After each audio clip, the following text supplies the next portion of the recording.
Welcome to HR9 news.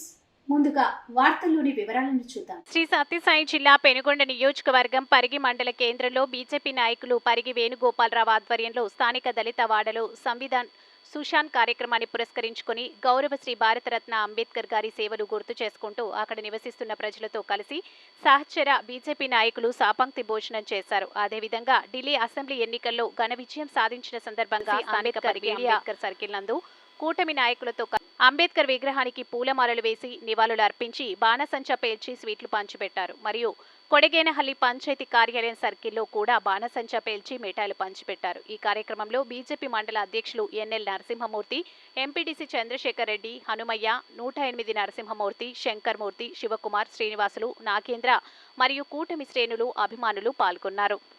ఈరోజు మన Bharatiya Janata party Delhi assembly ఎన్నికలలో ఘన విజయం సాధించిన సందర్భంగా ఈరోజు మన పరిగి మండలంలో సచివాలయం 1 ముందర విజయోత్సవం చేసుకుంటున్నాం. మొట్టమొదటిగా బాబాసాహెబ్ అంబేద్కర్ భారత రాజ్యాంగ నిర్మాత అయిన బాబాసాహెబ్ అంబేద్కర్ గారి విగ్రహానికి పూలమాలలు వేసి ఈ సర్కిల్లో వచ్చి మేము విజయోత్సవం చేసుకుంటున్నాం. ఈరోజు ఢిల్లీ ప్రజలు క్లియర్ గా మెజార్టీ ఇచ్చినారు. 10 సంవత్సరాల నుంచి ఏమైతే ఆమ్ ఆద్మీ పార్టీ ఏమైతే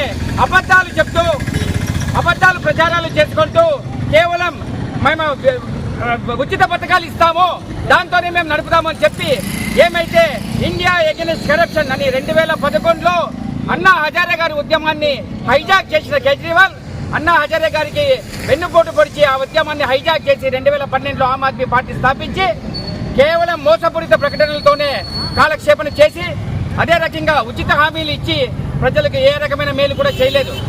మనం చూసాము ఆమ్ ఆద్మీ పార్టీ ఏమైతే కరప్షన్ ఎగనెస్ట్ గా వచ్చిందో, ఏమైతే లంచగొండి తనానికి ఎగనెస్ట్ గా వ్యతిరేకంగా ఒక పార్టీ స్థాపించారో అదే పార్టీ లంచగొండితనంలో కూరుకొని పోయి జైలు పాలు కూడా అయినారు. లిక్కర్ స్కామ్ కావచ్చు, ఏమైతే చెప్తున్నాడో నేను సింపుల్ మ్యాన్ ని, నేను కామన్ మ్యాన్ ని అని 2014లో మెట్రో ట్రైన్ లో వచ్చి చీఫ్ మినిస్టర్ సీట్ ఎక్కిన అతని ఇంటికి రిపేరీల కోసం 47 కోట్లు ఖర్చు పెట్టాడు.